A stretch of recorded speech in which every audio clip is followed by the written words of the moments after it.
Everyone, welcome to Anubha study facts. आज हम बात कर रहे हैं इस कंप्यूटर के क्वेश्चंस के बारे में। ये आपके पटवारी सीपीसीटी और जितने भी एग्जाम्स होते हैं जहाँ पर आपका कंप्यूटर से क्वेश्चंस पूछे जाते हैं, वहाँ पर आप लोगों के लिए ये सेशन बहुत ज़्यादा यूज़फुल रहेगा। इसमें आपको पता होगा कि अभी हम लोग के 2 सेशंस हो चुके हैं, जिसमें मैंने 9 दिसंबर शिफ्ट 1 और शिफ्ट 2 के बारे में डिस्कस किया है। और इसी तरीके से 10 दिसंबर और आगे के जितने भी एग्ज़ाम्स हुए हैं 2017 में पटवारी के, उनके क्वेश्चंस को भी इंक्लूड किया जाएगा।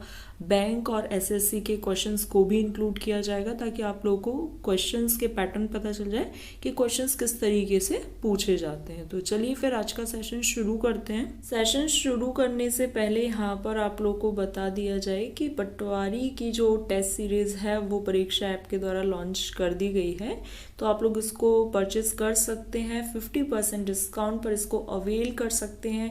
और प्रैक्टिस सेट देने से आप लोग अपनी प्रिपरेशन का एनालिसिस कर पाएंगे। आप कहाँ स्टैंड कर रहे हैं वो आप लोग को पता चलेगा। रैंकिंग वाइज अच्छे से आप अपना एनालिसिस कर पाएंगे। तो आप लोग ना अभी से ही अपनी प्रिपरेशन को स्टार्ट कर दीजिए। एमपीडेट हो चुका है, अब नेक्स्ट अपकमिंग जो भी एग्ज़ाम्स हैं आप उनकी प्रिपरेशन शुरू कर दीजिए, क्योंकि उसका कब रिजल्ट आएगा, क्या होगा, एग्ज़ाम पोस्टपोन होगा नहीं होगा, बहुत से कॉन्फ्लिक्ट्स चल रहे हैं माइंड में, आई कैन अंडरस्टैंड। बट अब उन सब चीज़ों को पीछे छोड़कर आप लोग को अपने नए एग्ज़ाम की तरफ ओरिएंटेड होना होगा और अपनी प्रिपरेशन स्टार्ट करनी होगी। तो चलिए फिर आज का सेशन हम अपना स्टार्ट करते हैं। फर्स्ट क्वेश्चन है कि इनमें से कौन सी सॉफ्ट कॉपी आउटपुट डिवाइस है। सॉफ्ट कॉपी आप लोग समझते हैं, हार्ड कॉपी और सॉफ्ट कॉपी। तो सॉफ्ट कॉपी जिसे हम छू नहीं सकते, हार्ड कॉपी जिसे हम छू सकते हैं, जो प्रिंट के फॉर्म में हमें जो A4 साइज में हम प्राप्त करते हैं, या किसी भी कागज़ पर जो प्रिंट मिलता है वो हमारा हार्ड कॉपी होता है। सॉफ्ट कॉपी जो चीज़ हम मॉनिटर पर देख सकते हैं। तो क्या है सॉफ्ट कॉपी, जिसे हम केवल देख सकते हैं, छू नहीं सकते। तो ये देखो मॉनिटर से प्राप्त होगा। प्रिंटर से हम भाई उसको टच कर सकते हैं, प्लॉटर से, पंच कार्ड से, लेकिन जो मॉनिटर से है उसे हम केवल देख सकते हैं। तो monitor will be the correct answer. Next question की तरफ बढ़ जाते हैं। एक वेबसाइट में लॉगिन करने के लिए कौन सी 2 प्रविष्टियां आवश्यक होती हैं। तो क्या यूज़र नेम और ईमेल आईडी। यूज़र और ईमेल आईडी ठीक बात है, मतलब इसको एकदम से पूरी तरीके से गलत नहीं कहा जा सकता। और ऑप्शन देखते हैं। एप्लीकेशन नेम होने की वजह से दोनों कैंसिल हो गए, लेकिन जो बेस्ट बन रहा है वो यूज़र नेम और पासवर्ड बन रहा है ना। यूज़र नेम, ईमेल आईडी में आप दोनों में से कोई एक चीज़ ज़रूरत है, लेकिन यहाँ पर जो दोनों प्रविष्टियाँ ज़रूरत होंगी वो क्या होगा, आपका यूज़र नेम और आपका पासवर्ड। तो फर्स्ट ऑप्शन बिल्कुल सही हो जाएगा। नेक्स्ट क्वेश्चन पर बढ़ जाते हैं कि एक्सेल में कौन सी एक सेल एक्टिव होती है। अब कौन सी सेल एक्टिव है, वो होती है आपकी करंट सेल। वो क्या कहलाती है, जिसमें जो चीज़ वर्क हो रही होती है, जो सेल एक्टिव होती है, वो आपकी करंट सेल कहला रही होती है। नेक्स्ट क्वेश्चन पर बढ़ जाते हैं। एक कंप्यूटर में कौन सी 2 मेमोरी होती हैं। तो arithmetic memory, logic memory, short term long term memory, hardware और सॉफ्टवेयर मेमोरी। ये तीनों गलत हो जाएंगी। क्या होगा, रोम एंड रैम।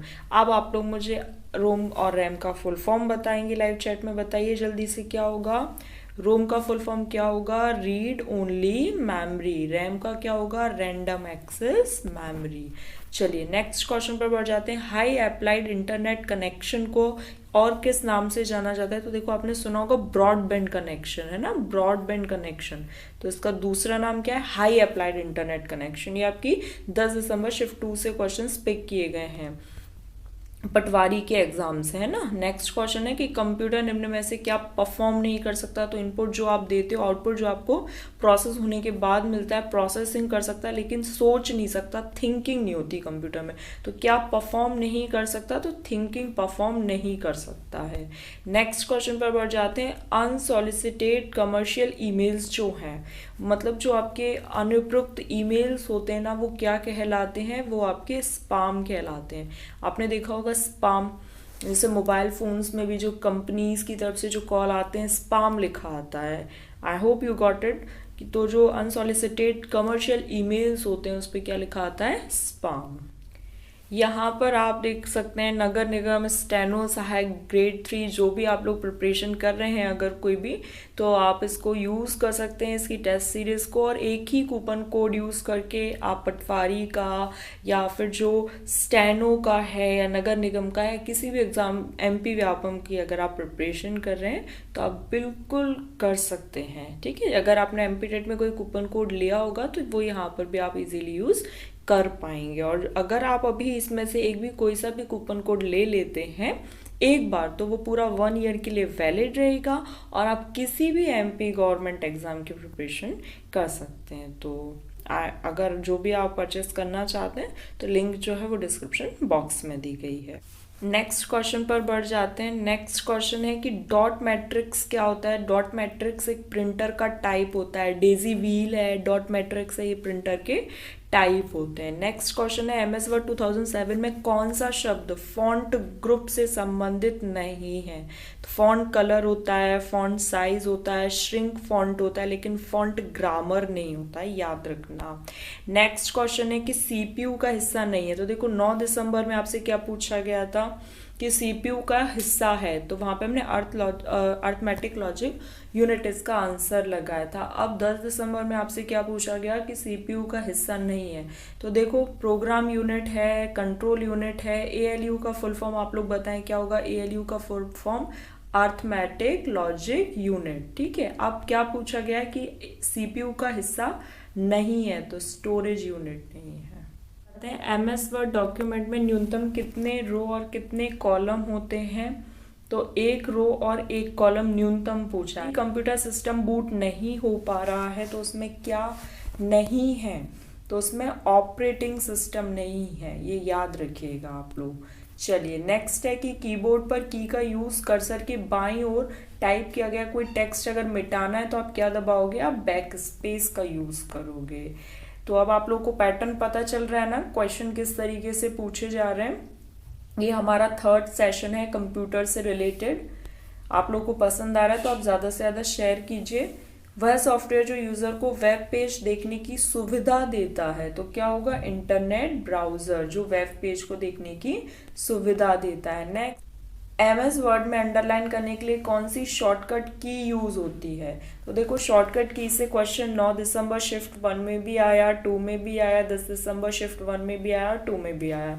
तो कंट्रोल प्लस यू होती है। कंट्रोल प्लस वी हम लोगों ने बात कर ली, सी हम लोगों ने बात कर ली, एक्स हम लोगों ने बात कर ली। तो ये क्वेश्चंस पूछे गए हैं तो आप लोग बिल्कुल शॉर्टकट की याद कर लीजिएगा।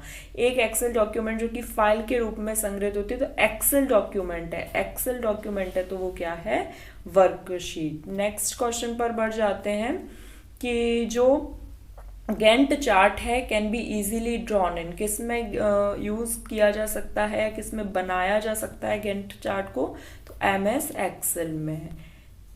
नेक्स्ट क्वेश्चन है कि इनपुट डिवाइस नहीं है, तो क्या नहीं, इनपुट डिवाइस आपका प्रिंटर नहीं है। नेक्स्ट क्वेश्चन है ईमेल एप्लीकेशन में सीसी का पूर्ण रूप क्या है, तो कार्बन कॉपी। ये फुल फॉर्म वगैरह भी आप लोग याद रखिएगा। तो गाइज यहाँ पर हमारा सेशन कंप्लीट हुआ। आई होप आप लोग को सेशन पसंद आया तो आप लाइक कर सकते हैं, कमेंट करके बता सकते हैं सीरीज कंप्यूटर की आप लोग को कैसी लग रही है। शेयर कर दीजिए जो लोग ऐसे एग्जाम्स की प्रिपरेशन कर रहे हैं जहाँ पर कंप्यूटर पूछा जाता है। आपका जो EMRS है वहाँ पर 5 नंबर का कंप्यूटर पूछा जाता है। KVS PRT TGT में 10-10 नंबर का पूछा जाता है। पटवारी में आपका 20 नंबर का पूछा जाता है। बैंकिंग SSC CPCT में भी आपका कंप्यूटर पूछा जाता है। और बेल आइकन ज़रूर प्रेस कर लेना, उससे नोटिफिकेशन आप लोगों को मिल जाता है। चलिए फिर हम नेक्स्ट सेशन में मिलेंगे नेक्स्ट क्वेश्चंस के साथ। Thanks for watching this video.